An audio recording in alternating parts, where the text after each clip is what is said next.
ನಮಸ್ಕಾರ ಸ್ನೇಹಿತರೆ. ಮುಂಜ ನಮ್ಮ ಪುರಾಣದ ಒಬ್ಬ ಅತ್ಯಂತ ಭಯಾನಕ ರಾಕ್ಷಸ. ಇವನು ಯಾವಾಗಲೂ ಅರಳಿ ಮರದಲ್ಲಿ ವಾಸವಿರುತ್ತಾನೆ ಮತ್ತು ರಾತ್ರಿಯಲ್ಲಿ ಮಾತ್ರ ತನ್ನ ಬೇಟೆ ಹುಡುಕಲು ಈ ಮುಂಜಾಗೆ ಎಲ್ಲೂ ಹೋಗುವ ಅವಶ್ಯಕತೆ ಇಲ್ಲ. ಇವನಿಗೆ ಯಾವ ಥರ ಶಕ್ತಿ ಇದೆ ಅಂದರೆ ಅವನ ಬೇಟೆ ತಾನಾಗೆ ಇವನ ಹತ್ತಿರ ನಡೆದುಕೊಂಡು ಬರುತ್ತದೆ. ಹಾಗೆ ಇವನು ಯಾರಿಗೂ ಸುಮ್ಮನೆ ತೊಂದರೆ ಕೊಡಲ್ಲ. ಇವನನ್ನು ಕೆರಳಿಸಿದರೆ ಮಾತ್ರ ಯಾರಿಗೂ ಬಿಡುತ್ತಿಲ್ಲ ಈ ಮುಂಜ.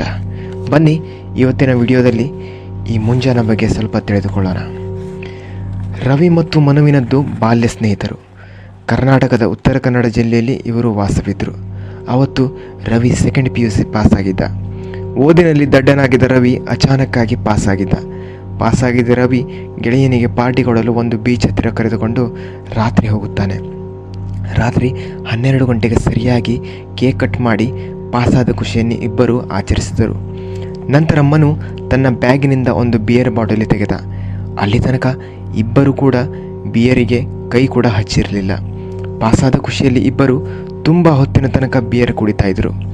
ಕೆಲ ಹೊತ್ತಿನ ನಂತರ ರವಿಗೆ ಜೋರಾಗಿ ಸುಸ್ಸು ಕಟ್ಟಿ ಬಂತು. ಕುಡಿದ ನಶೆಯಲ್ಲಿ ಓಡಿ ಹೋಗಿ ರವಿ ಒಂದು ಮರದ ಕೆಳಗೆ ಸುಸ್ಸು ಮಾಡಿದ. ಆದರೆ ಅದು ಅರಳಿ ಮರ ಆಗಿತ್ತು. ಸುಸ್ಸು ಮಾಡಬೇಕಾದ್ರೆ ರವಿಯ ತಲೆ ಮೇಲೆ ಅಚಾನಕ್ಕಾಗಿ ಒಂದು ಕಲ್ಲು ಬಿತ್ತು.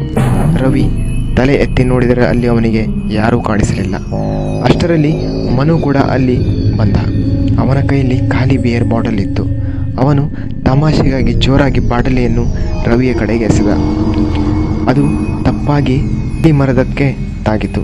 ನಂತರ ಬಾಟಲಿ ಬಿದ್ದು ಒಡೆದು ಹೋಯಿತು. ಬಿಯರ್ ಬಾಟಲಿ ಮರಕ್ಕೆ ತಾಗಿದಾಗ ವಿಚಿತ್ರವಾದ ಒಂದು ಶಬ್ದ ಅವರಿಬ್ಬರಿಗೂ ಕೇಳಿಸಿತು.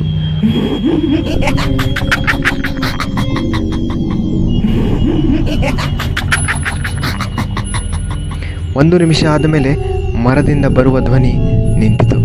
ನಂತರ ನಶೆಯಲ್ಲಿ ರವಿ ಒಡೆದ ಬಾಟಲಿಯ ಸಣ್ಣ ತುಂಡು ತೆಗೆದುಕೊಂಡು ಆ ಅರಳಿ ಮರದ ಮೇಲೆ ಇಂಗ್ಲಿಷಿನಲ್ಲಿ AJ ಅಂತ ಬರೆದ.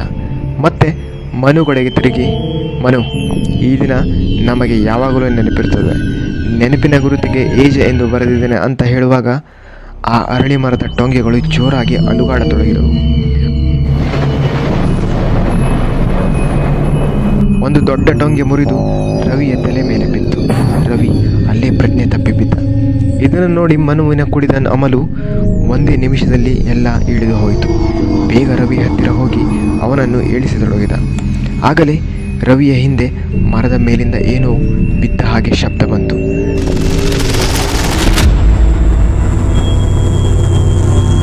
ರವಿ ತಿರುಗಿ ನೋಡಿದಾಗ ರವಿಯ ಕಾಲ ಕೆಳಗಿನ ನೆಲ ಕುಸಿದ ಹಾಗೆ ಅನುಭವ ರವಿಗೆ ಆಯಿತು. ಅವನ ಎದುರಿಗೆ ಕಡು ಕಪ್ಪಾದ ಒಂದು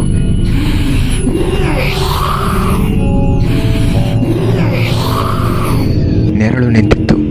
ಅದರ 2 ಕಣ್ಣುಗಳು ಕತ್ತಲಿನಲ್ಲಿ ಹೊಳೆಯುತ್ತಾ ಇತ್ತು. ಮನು ಹೆದರಿ ಅಲ್ಲಿಂದ ಓಡತೊಡಗಿದ. ಆದರೆ ಆ ಕರಿನೆರಳು ಅವನನ್ನು ಹಿಂಬಾಲಿಸಿ ಅವನ ಮೇಲೆ ದಾಳಿ ಮಾಡಿತು. ಆ ಕರಿನೆರಳು ತನ್ನ ಚೂಪಾದ ಉಗುರಿನಿಂದ ಮನುವಿನ ಬೆನ್ನನ್ನು ಕೆರೆದು ರಕ್ತ ಬರುವಂತೆ ಮಾಡಿತು. ಹೇಗೋ ಮಾಡಿ ಆ ಕರಿನೆರಳಿನಿಂದ ಮನು ಸ್ವಲ್ಪ ದೂರ ಓಡಿ ಹೋದ. ಸ್ವಲ್ಪ ದೂರ ಹೋಗಿ ವಾಪಸ್ ತಿರುಗಿ ನೋಡಿದಾಗ ಆ ಕರಿನೆರಳು ರವಿಯ ಬಾಯಿಯೊಳಗೆ ಹೊಕ್ಕಿತು. ಆಗಲೇ ಪ್ರಜ್ಞೆ ತಪ್ಪಿ ಬಿದ್ದ ರವಿ ಅಚಾನಕ್ಕಾಗಿ ಎದ್ದು ನಿಂತ. ಮನು ಪದೇ ಪದೇ ರವಿಯ ಹೆಸರನ್ನು ಕೂಗಿ ಕರೀತಾ ಇದ್ದ. ಆದರೆ ರವಿ ವಿಚಿತ್ರ ಮುಖಭಾವದೊಂದಿಗೆ ಒಂದೇ ಕಡೆ ನಿಂತಿದ್ದ. ಅವನ ಕಣ್ಣು ಮೈ ಪೂರ್ತಿ ನೀಲಿ ಬಣ್ಣಕ್ಕೆ ತಿರುಗಿತ್ತು. ಅವನು ಒಂದು ಗೊಂಬೆಯ ಹಾಗೆ ಅಲ್ಲಿ ಸುಮ್ಮನೆ ನಿಂತಿದ್ದ.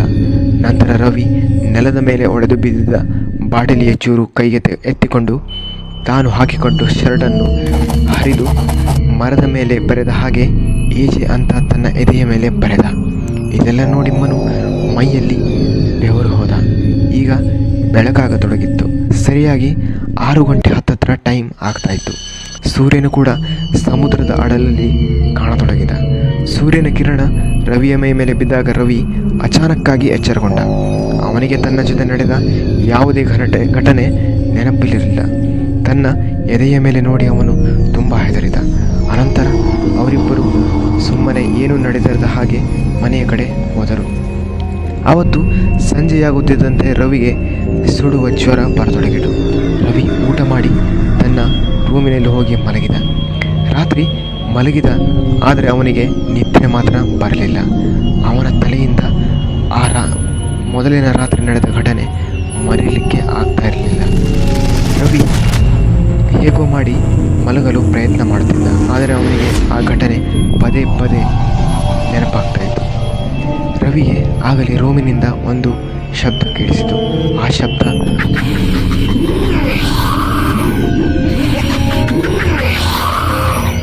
ಆ ರಾತ್ರಿ ಆ ಮರದ ಹತ್ತಿರ ಬಂದ ಹಾಗೆಯೇ ಸೇಮು ಅದೇ ಥರ ಕೇಳಿಸ್ತಿತ್ತು.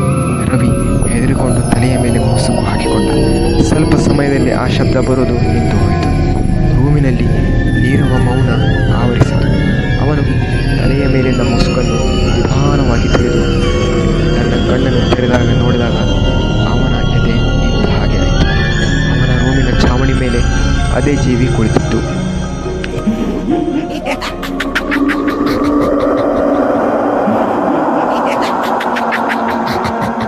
ಈ ಬಾರಿ ಅದರ ಮುಖ ಕ್ಲಿಯರ್ ಆಗಿ ರವಿಗೆ ಕಾಣ್ತಾ ಇತ್ತು. ಆ ಜೀವಿ ಒಂದು ಭಯಾನಕ ರಾಕ್ಷಸನಂತೆ ಕಾಣುತ್ತಿತ್ತು. ಅದರ ಚರ್ಮ ಪೂರ್ತಿ ಹಸಿರಾಗಿತ್ತು ಮತ್ತು ಅದರ ಮುಖ ಒಂದು ಸಣ್ಣ ಮಗುವಿನಂತೆ ಇತ್ತು. ರವಿ ಏನಾದರೂ ಮಾಡುವಷ್ಟರಲ್ಲೇ ಆ ಜೀವಿ ರವಿಯ ಮೇಲೆ ಅಟ್ಯಾಕ್ ಮಾಡಿತು. ಈ ಕಡೆ ಮನು ತುಂಬ ಹೆದರಿದ್ದನ್ನು ನೋಡಿದ ಅವನ ತಂದೆ ಮನುವಿನ ಅಪ್ಪ ಚಿಂತೆಗೆ ಕಾರಣ ಕೇಳಿದರು. ಮನು ನಡೆದ ಪೂರ್ತಿ ಘಟನೆ ಹೇಳಿದ. ಇದನ್ನು ಕೇಳಿ ಮನುವಿನ ತಂದೆ ತುಂಬ ಗಾಬರಿಗೊಂಡರು.